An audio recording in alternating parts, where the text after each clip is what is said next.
काफी मजेदार वीडियो है। वीडियो के अंत तक देखिए। वीडियो पसंद है तो लाइक करके सब्सक्राइब कर दीजिए। अरे ममता, जरा जल्दी जल्दी हाथ चलाओ। रोज ऑफिस में देर पहुंचता हूँ तुम्हारे कारण। लेकिन आपका सारा खाना पैक और तैयार भी है। अरे जबान जितनी चलाती हो उतना अगर हाथ चलाती ना तो शायद घर को अच्छे से मैनेज कर पाती। क्या मतलब है? क्या नहीं मिला आपको?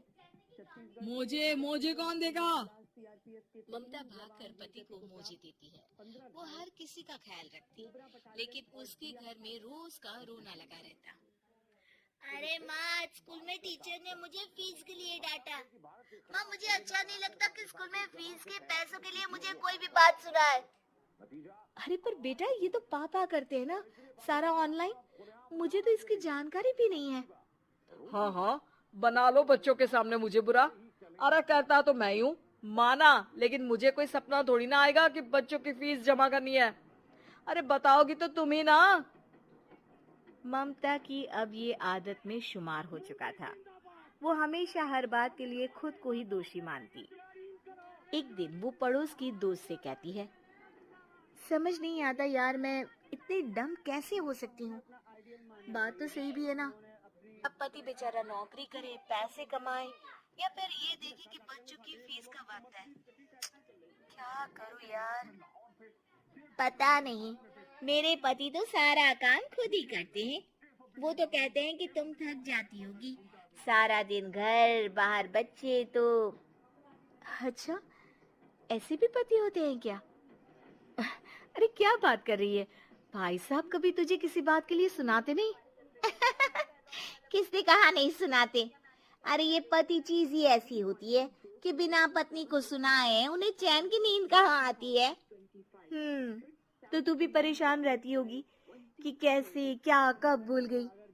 अरे वो तो मुझे बस इस बात के लिए ताना देते हैं कि मैं वक्त पर खाना क्यों नहीं खाती या पार्लर जाकर अपनी साज सज्जा क्यों नहीं करवाती।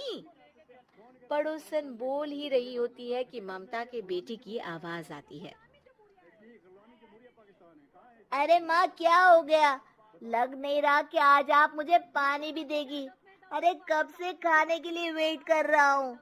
अरे यार, मैं चलती हूँ। बेटा खाने के लिए वेट कर रहा है, मैंने उसे खाना भी नहीं दिया। अरे 12वीं में पहुँच चुका है तुम्हारा बेटा, उसे बोलो खुद पानी लिया करे। मैंने तो अपने बच्चों को काम करना सिखाया है। अरे यार, खुद की भी तो कोई लाइफ है। माना जब नहीं कर सकते थे तो किया, लेकिन अब इतने बड़े बच्चों की हर बात मानेंगे तो मुश्किल तो अपने को ही होगी। ममता को पड़ोसन की बात में दम तो लगता है, लेकिन करे क्या, आदत भी तो खुद ही ने डाली थी। ममता घर जाती है कि तभी बेटी आ जाती है। माँ, परसों मुझे एक शादी में जाना है। तेरी वो जो लाल वाली साड़ी है ना, उसे दे देना। मैं आज जाकर टेलर को दे दूंगी। वो उस साड़ी से सूट बना देगा। अरे नहीं नहीं तारा, वो मेरी माँ ने मुझे दी थी और उस साड़ी से मेरी काफी भावनाएं जुड़ी है। तुमको ना मैं दूसरी साड़ी दे दूंगी। ओके, कोई बात नहीं, लेकिन आज दे ही देना पक्का। तारा माँ की साड़ी से सूट बनवाकर पार्टी में जाती है, लेकिन जब वो पार्टी से लौटती है, क्या है, मैं तो समझ ही नहीं पा रही हूँ। अरे जब वो साड़ी मांगी थी तो ये छल्ली से साड़ी क्यों दे दी? मैं ही पागल थी जो इस साड़ी का सूट बनवा लिया मैंने। माँ, जानती भी हो कि कॉलेज में मेरी कितनी हंसी उड़ी। तभी वहाँ ममता का पति सुनील आ जाता है। अरे गवार औरत, जब बेटी साड़ी मांग रही थी तो दे देती ना। अरे पापा, इनके तो इमोशंस जुड़े थे उस साड़ी से। ममता इतने सब के बाद भी कुछ नहीं बोलती। मेरी बेटी की बेइज्जती हो गई। मैं बिल्कुल बर्दाश्त नहीं कर सकता ये। मैं नहीं चाहता कि मेरी बेटी से कोई भी ज्यादा सुंदर लगे पूरे कॉलेज में। जी, वो पढ़ने में तारा बिल्कुल अच्छी नहीं है। उसकी पढ़ाई पर आप ध्यान दीजिए ना। अच्छा, अब तुम मुझे बताओगी कि मुझे किस पर ध्यान देना और किस पर नहीं। रमेश जैसा ही ये वाक्य पूरा करता है, ममता की बेटी और पति उस पर जोर जोर से हंसते हैं।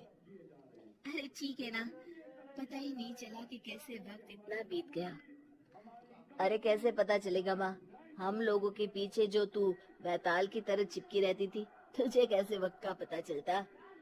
ममता को पहले सास ससुर, फिर पति और बच्चों की तरफ से इस तरीके की बातें सुनकर उसका मन बहुत दुखी रहता था। एक दिन, सुनो ना, बहुत दिनों से कमर के नीचे बहुत दर्द रहता है। कल मैंने देखा तो एक फोड़ा था। अरे ममता, एक बार अपने पति से बात करो, वो तुम्हारा फोड़ा डॉक्टर को दिखा देंगे। अरे नहीं नहीं, वो तो गुस्सा हो जाएंगे। अरे क्यों गुस्सा हो जाएंगे? तुमको दर्द है? हाँ, लेकिन वो यही बोलेंगे कि ऑफिस जाओ या फिर तुम्हें लेकर डॉक्टर के पास।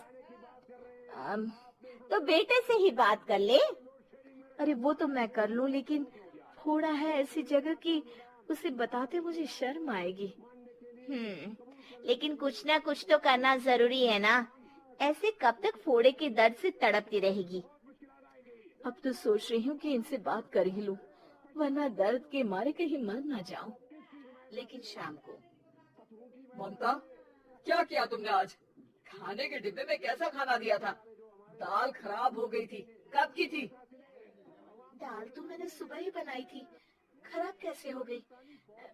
अच्छा सुनिए ना, मुझे कहना है कि अरे गरम दाल बंद करोगी तो ऐसा ही होगा ना। बेइज्जती हो गई सबके सामने मेरी। ऑफिस वालों ने ऐसा मजाक उड़ाया कि क्या बोलूं। कल से ठीक से खाना देना है तो देना, वरना खाना देना बंद कर देना। बाहर खा लूंगा मैं। ममता, जो पति से अपनी परेशानी बताने वाली थी, वो अब ये सोचने लगती है कि कल से पति को खाने में क्या दे। अगले दिन ममता थकी थकी सी हालत में, आप लोगों के लिए नाश्ता बना दिया है। खाना बनाने की हिम्मत नहीं है आज तो।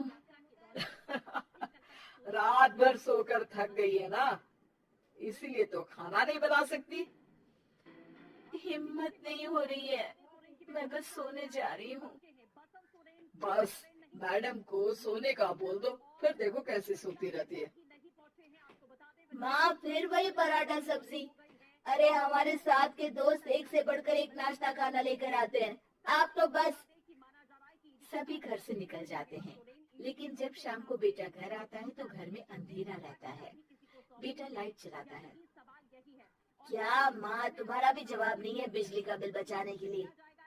वो बोल ही रहा होता है कि सामने माँ जमीन पर लेटी मिलती है। वो उसके पास जाता है। अरे माँ, क्या हो गया माँ? तभी वहाँ पड़ोसन आती है। अरे बेटा, तुम्हारी माँ के पैर के पास एक फोड़ा है, जिसके कारण ये लगातार कमजोर होती जा रही थी। मैंने उसे पहले ही कहा था कि घर में बता दो, लेकिन तुम्हारी माँ किसी को तंग करना नहीं चाहती थी।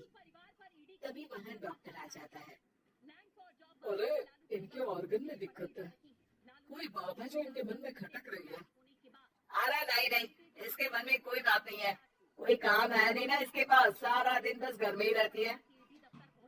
देखिए, मैं तो ये नहीं जानता, लेकिन हाँ, इनके मन में हमेशा कोई बात रह जाती होगी, इसलिए उनकी ये हालत है। अगर आप समय से नहीं ले आते तो हो सकता था कि।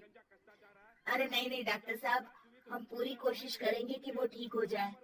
हम लोगों ने अपनी परेशानी माँ के सामने रखी, लेकिन किसी ने माँ की दिक्कत को जानने की कोशिश तक नहीं की। हाँ, मैंने भी ममता को हमेशा घरेलू जरूरत से ज्यादा काम का नहीं सोचा था। ममता को होश आता है और वो खुद को अपने बेडरूम में देखती है। वो उठने की कोशिश करती है कि माँ, अब आप नहीं उठेंगी।